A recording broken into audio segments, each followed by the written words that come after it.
Good evening, all. Now, in this session, we would like to see some of the definitions of KCL, KVL, Kirchhoff's current law, Kirchhoff's voltage law, source transformations, star to delta conversion, voltage division method, current division method. So, Kirchhoff's KCL, Kirchhoff's current law, states that the algebraic sum of currents meeting at a junction or node equal to 0. Summation I equal to 0. So this is the node where n number of currents are meeting at a point. In this, the currents overall entering will be given with a positive notation. Currents which are all moving away from the node or junction will be represented with a negative notation. So I1, I2, I3 are entering towards the node. You see the arrow indication here. I4, I5 are moving out from the node. So the complete net current here at this point junction will be I1 plus I2 plus I3 minus I4 minus I5 equal to 0. The resultant becomes I1 plus I2 plus I3 equal to I4 plus I5. Then to verify the KCL, we have a small circuit here. So see here, simple like a series resistors connected with some voltage potentiometer. Then Kirchhoff's voltage law here. It states that the algebraic sum of voltages in a closed loop. Algebraic sum of voltages in a closed loop equal to 0. Summation V equal to 0. So this is the source. N number of resistors are connected. The net voltage here equal to sum of all the individual drops of the resistors. So across this AB, VAB, across this BC, RVBC, across R with respect to BC, VBC, with respect to CD, VCD, with respect to DA, VDA equal to 0. So small circuit, you could be able to see some potential 12 volts has been provided with 3 resistors connected in series, 10 ohm, 20 ohm, 30 ohm. Then default, if the resistors are connected in series, R equivalence becomes sum of the individual components. 10, 20, 30, 10 plus 20 plus 30, 60. Ohm is the net equivalent resistance. Then if I want to measure current I equal to V by R. V has been mentioned here 12 volts, just substituting in that. Then current through each resistor will be remained same only, because since in the series, as there is no other alternate path for the current to move about, so whatever the current flowing in this branch remains the same across all individual resistors. And some of the applications of the Kirchhoff's laws used in determining the values of unknown values like current, voltage, and direction of the flowing values in the circuit. And also used in nodal and mesh analysis to find value of the current and voltage. And also analyzing the electric circuits, torch lighting up the LED.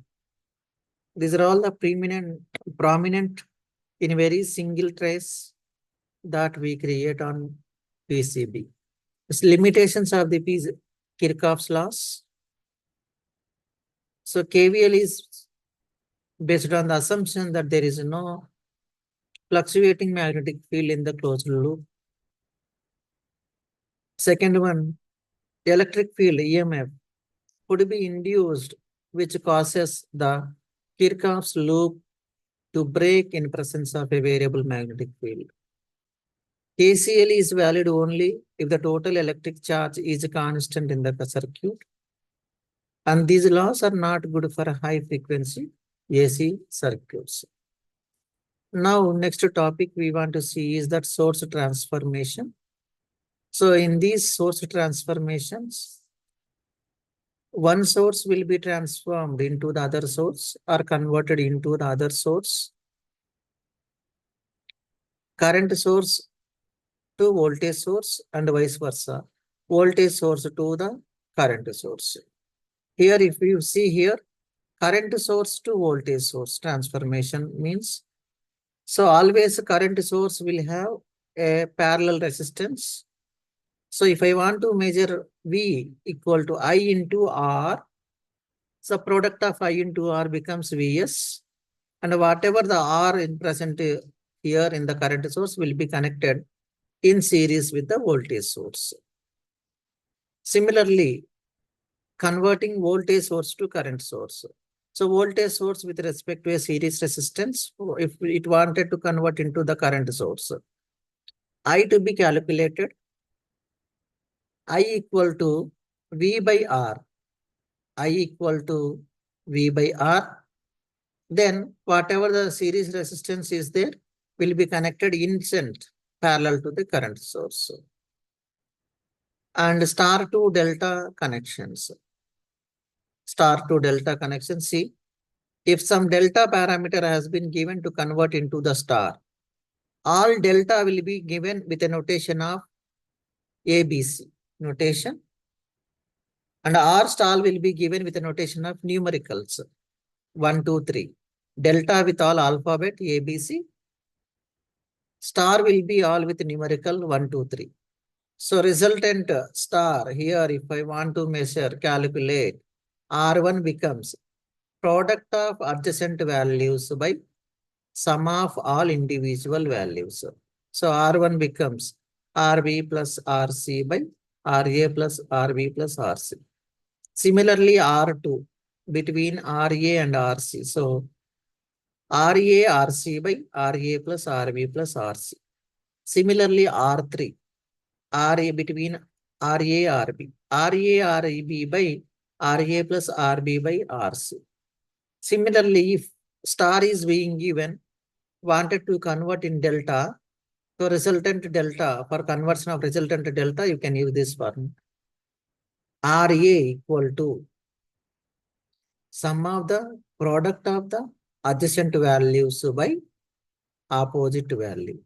So RA equal to sum of the product of the adjacent values by opposite value. RA becomes R1 R2 plus R2 R3 plus R3 R1 by, for RA opposite, for R1 opposite is RA. So RA opposite is R1, I mean to say. So by R1. Similarly, RB, R1, R2 plus R2, R3 plus R3, R1 by R2 is opposite. So by R2. Similarly, RC, R1, R2 plus R2, R3 plus R3, R1 by R3. So these are all the representations to convert from delta to star or star to delta.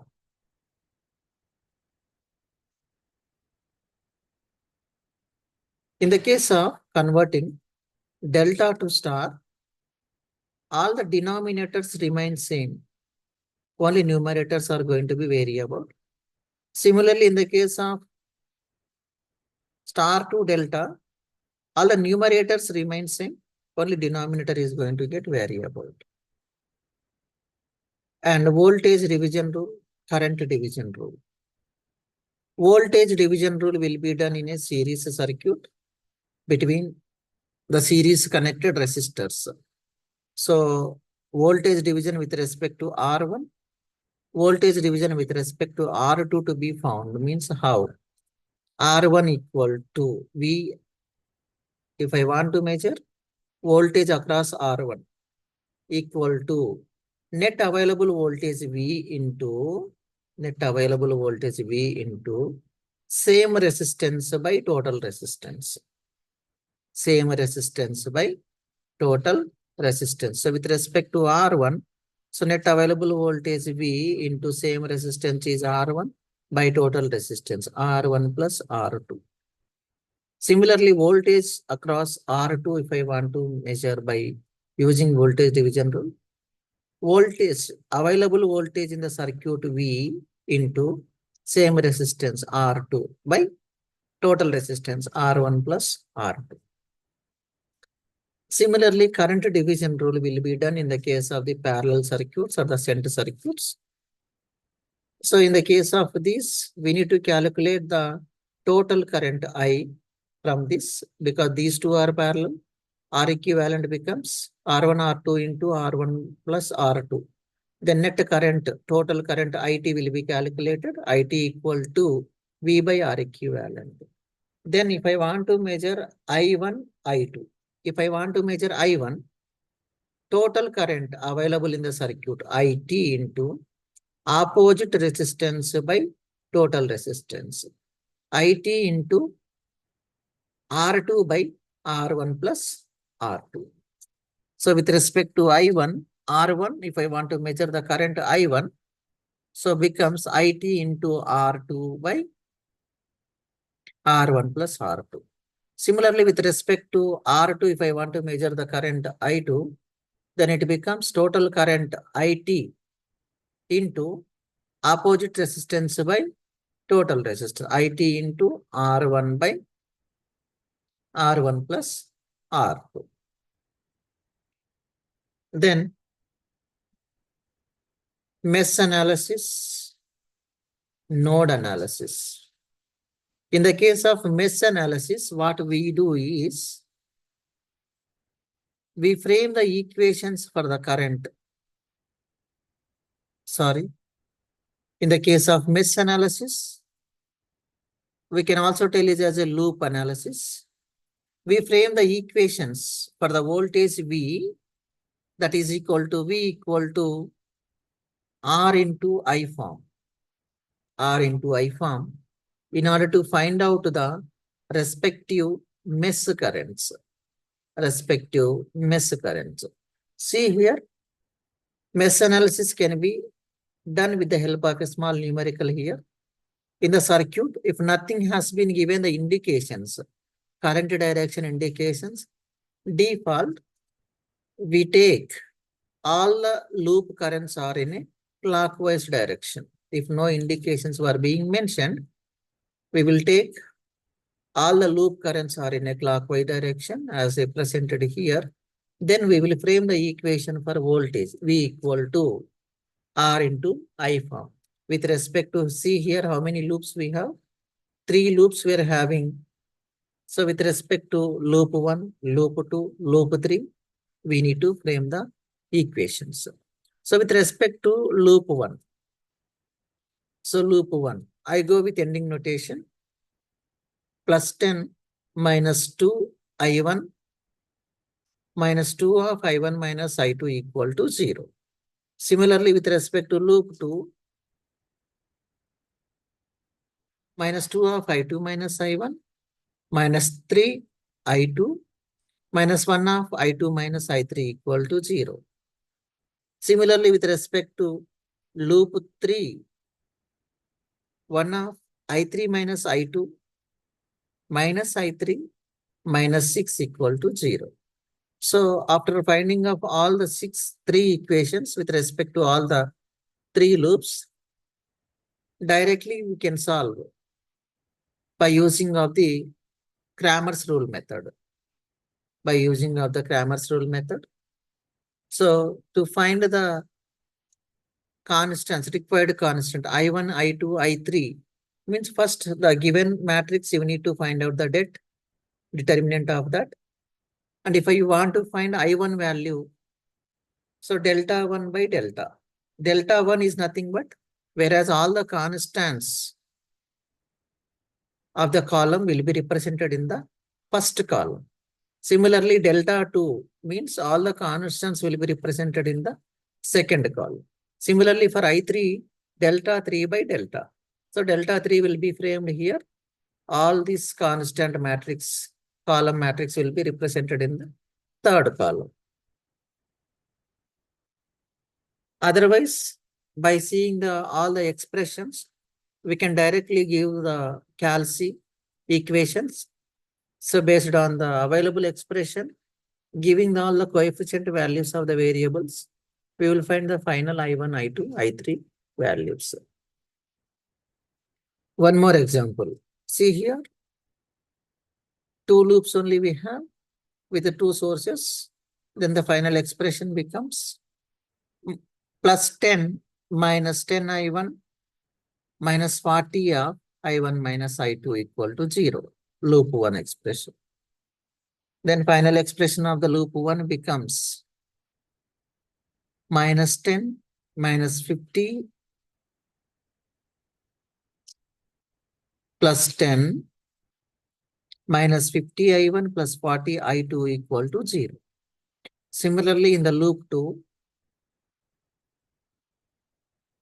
minus 40 of I2 minus I1 minus 20 I2 minus 20 volts equal to 0. So from the two expressions, equation 1 and equation 2, equation 1 is 50 I1 minus 40 I2 equal to 10. Equation 2 becomes minus 40 I1 plus 60 I2 equal to minus 20. So by using Cramer's det 1, delta 1 by delta, delta 2 by delta. So variables I1, I2 will be found. Then similarly, super mesh analysis.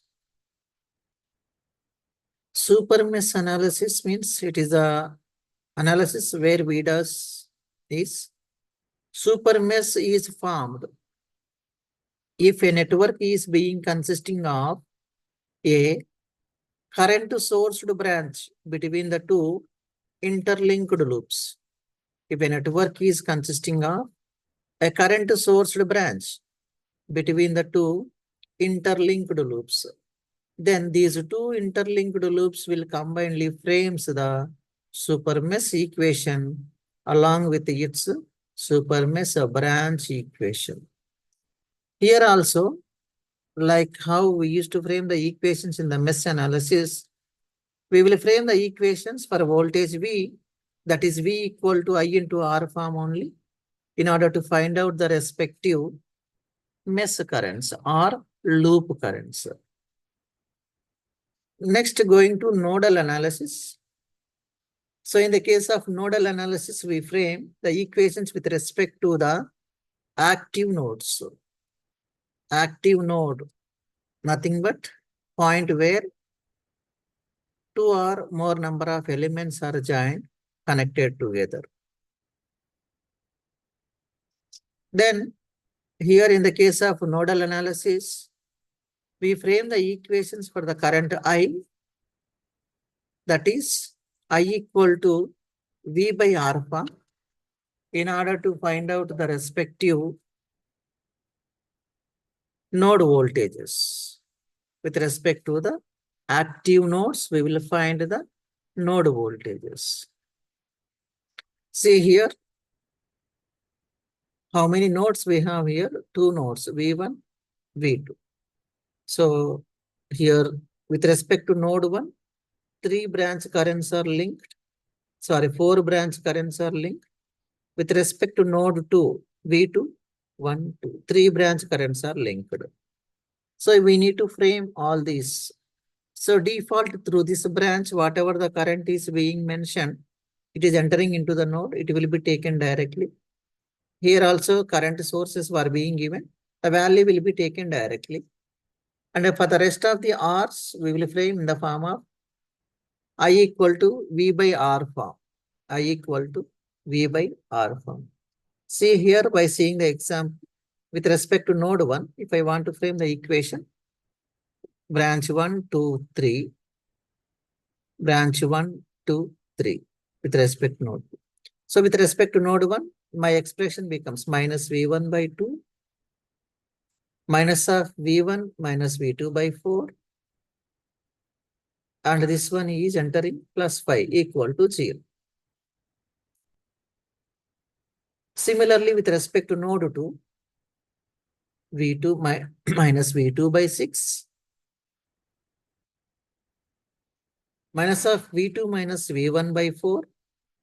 It is moving out minus 5 equal to 0. In the case of node analysis, if the no current directions were being indicated as what we assume that all the currents are moving away from the node, And overall current directions were being given, we will take those as it is into the consideration of the expression. Similarly, so with respect to V1, V2, segregation with respect to similar terms or similar terms will be done. And V1, V2 expressions will come, finding out the variables, V1 value, V2 values. And similarly, if we see this numerical here also 2 active nodes.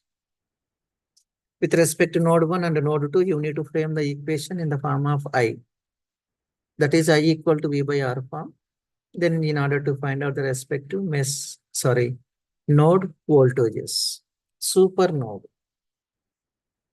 Supernode means if a network consisting of any voltage sourced branch, if a network consisting of any voltage sourced branch between any two active nodes, then these two interlinked nodes will combinedly frame. These two interlinked nodes will combinedly frame the supernode equation.